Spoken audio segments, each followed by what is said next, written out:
J'habite sur le plateau de Millevaches et je participe à une plateforme d'organisation qui s'appelle le Syndicat de la Montagne Limousine, qui existe depuis 2 ans, mais qui est un peu l'aboutissement de différentes dynamiques sur le territoire depuis une vingtaine d'années. Donc c'est un territoire rural de moyenne montagne. Et moi, je suis arrivé sur ce territoire il y a 18 ans. Pour m'installer en collectif sur une ferme au départ, et puis sur un bar-épicerie dans un village de 300 habitants. Et c'est au fil des rencontres et des différentes dynamiques de lutte, différentes dynamiques d'assemblée d'habitants sur le territoire qu'on en est arrivé à vouloir créer le syndicat de la montagne limousine.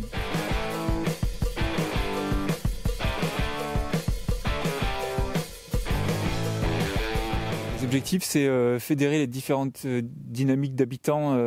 sur un territoire qui représente à peu près une centaine de communes, à cheval sur 3 départements, la Creuse, la Haute-Vienne et la Corrèze. Et donc ce territoire sur lequel il y a des dynamiques d'installation depuis à peu près 30 ans régulières, avec des transmissions générationnelles. Et voilà, l'idée d'avoir un espèce de cadre formel avec un espèce de programme de territoire qui se définit en une série de points qu'on a pu identifier ensemble, et qui réunit des gens qui sont issus de différentes traditions politiques, différentes formes d'organisation, soit des collectifs de vie, des collectifs de production, des entreprises coopératives, des associations d'éducation populaire ou des collectifs plus autonomes, dans l'idée qu'on arrive à définir ensemble une espèce de projet de territoire qu'on défend de différentes manières, à la fois sous des formes de revendication et de mobilisation, mais aussi en lançant des enquêtes et en construisant des formes de contre-institution, enfin des formes de réponse à des besoins identifiés sur le territoire. Il y a plusieurs groupes de travail sur des questions un peu centrales sur le territoire. Donc par exemple la question des ressources, donc il y a un groupe qui travaille sur la forêt, et sur les modes d'exploitation de la forêt, donc à la fois pour dénoncer la sylviculture intensive et industrielle, et mettre en place des formes d'acquisition collective de parcelles forestières, défendre des formes de sylviculture douce. Il y a un groupe qui travaille sur l'eau, qui a travaillé sur les questions des régies municipales d'eau, et aussi sur la question de la qualité de l'eau et des continuités écologiques sur les cours d'eau. Un groupe qui travaille sur la question des exilés, qui défend un droit d'asile local, et qui à la fois lutte contre les expulsions, mais se donne les moyens de pouvoir accueillir un peu dignement les gens sur le territoire. Un groupe qui travaille sur les questions d'éducation, sur le soutien psychologique. Un groupe d'entraide juridique aussi, pour aider toutes les personnes qui habitent sur le territoire à faire face, notamment dans les problèmes qu'elles peuvent rencontrer avec les institutions. Et un groupe qui travaille sur les questions de mobilité. L'idée, c'est une plateforme d'action qui permet d'aborder tous les problèmes rencontrés par les habitants, et à la fois de proposer des formes d'entraide, mais aussi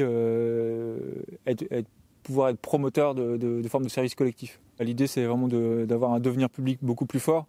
et que le syndicat de la montagne devienne vraiment un outil dont tous les habitants puissent se saisir, et qui puisse être une façon de réellement co-construire le territoire dans lequel on a envie de vivre. Et notamment un des axes sur lequel on voudrait bien avancer dans les années qui viennent, c'est sortir d'une forme d'économie qu'on appelle coloniale, c'est-à-dire qu'on a un territoire rural de moyenne montagne où on produit essentiellement de la matière brute qui est exportée ailleurs et pas transformée sur place, et qui produit finalement peu d'économie localement. Et du coup d'arriver à relocaliser à la fois l'usage et la transformation des ressources, installer plus de gens, repeupler un peu cette terre qui a été vidée par l'exode rural, et trouver des formes de vivre ensemble et de bien vivre sur le territoire. C'est un territoire qui a été planté à 70% en gros depuis les années 20 jusqu'à aujourd'hui. Principalement de sapins, qui est destiné essentiellement à faire de la palette ou de la cagette, qui va soit à la logistique, soit à la biomasse, et qui a très peu de retombées sur le territoire, et qui est surtout un effet de dévastation écologique sur un territoire de sources. En fait, on est à la fois sur les sources de la Loire et les sources de la Dordogne. Donc on a une espèce d'enjeu à se poser en défenseur aussi de la ressource en eau pour nous et pour l'ensemble du bassin versant. C'est aussi l'agriculture qui s'est entièrement spécialisée sur la production de broutards, c'est donc de veaux qui sont exportés en Italie pour l'engraissement et qui sont très peu transformés localement. Et donc il y a tout un enjeu de relocaliser des formes de production, de réponse aux besoins alimentaires du territoire et de diversification des modes de production.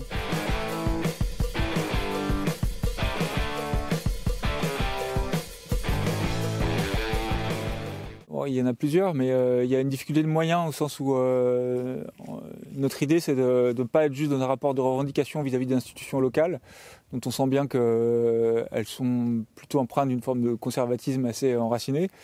Et c'est d'acquérir une forme d'autonomie, une autonomie de moyens, alors que ça passe financière, matérielle, pour pouvoir mettre en œuvre nous-mêmes les réponses aux problèmes qu'on arrive à relever à travers notre travail d'enquête.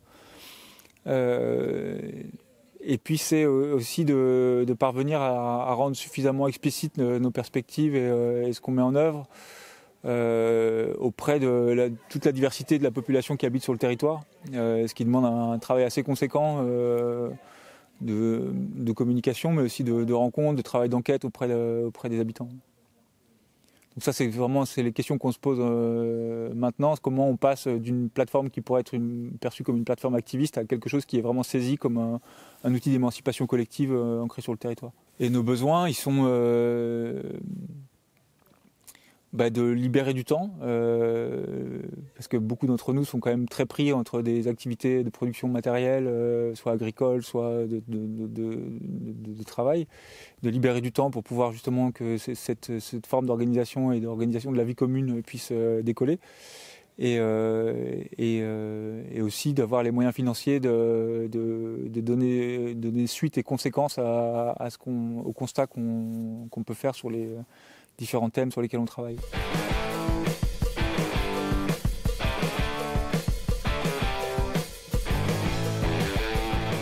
C'est un truc assez particulier, il y a une forme de pragmatique à l'endroit d'une diversité de stratégies qui peut être des actions coup de poing, des mobilisations, des manifestations, mais aussi des programmes municipaux, des commissions extra-municipales, des formes d'intervention auprès d'institutions, mais plutôt dans l'idée que on a une espèce de feuille de route commune et on y travaille depuis l'endroit où on est, quoi. Et recours juridique aussi, alors ça se fait plus en coopération avec des associations qui sont vraiment habituées à ce genre de pratiques et qui ont les moyens financiers et juridiques de faire ça. Mais oui, notamment sur des luttes contre des projets inutiles, notamment une lutte qui a été gagnée contre une usine à pellets qui travaillait sur un périmètre de 80 km sur le territoire pour faire des pellets torréfiés pour alimenter les centrales thermiques parisiennes. Il y a eu une coopération entre différents acteurs, des associations de protection de l'environnement, protection des rivières et le syndicat et le groupe qui travaille sur la forêt. Et là, il y a eu un travail sur les recours juridiques. Selon les cadres et les thèmes sur lesquels on intervient, il y a différents types d'acteurs qui entrent en jeu et qui sont partie prenante de près ou de loin à la dynamique du syndicat. On est vraiment une plateforme, c'est pas une organisation.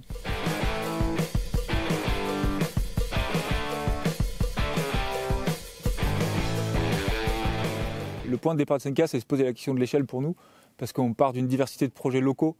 Et là, il s'agissait de créer le cadre dans lequel on élabore ensemble une perspective commune à l'échelle d'un territoire relativement vaste quand même, avec peu de population, parce que c'est une centaine de communes, mais c'est maximum 25 000 habitants. Mais qui est à cheval sur 3 départements avec plusieurs entités administratives, et donc du coup c'était vraiment on considérait que cette échelle-là était l'échelle sur laquelle on avait suffisamment de levier pour impacter réellement la situation. Et aujourd'hui, après 2 ans à avoir vraiment essayé de faire exister cet espace d'organisation sur le territoire, on se pose la question de s'organiser avec à la fois des collectifs ou des dynamiques proches dans les départements limitrophes ou dans les zones proches, mais aussi un peu plus largement, dès qu'on se pose la question de l'eau, on réfléchit un peu bassin versant, et du coup on s'organise avec tous les gens qui sont sur le bassin versant de la Loire, et puis Et on commence à essayer de participer à des dynamiques plus nationales aussi. Mais jusqu'à présent, on a vraiment été dans l'idée de consolider un enracinement et une reconnaissance locale.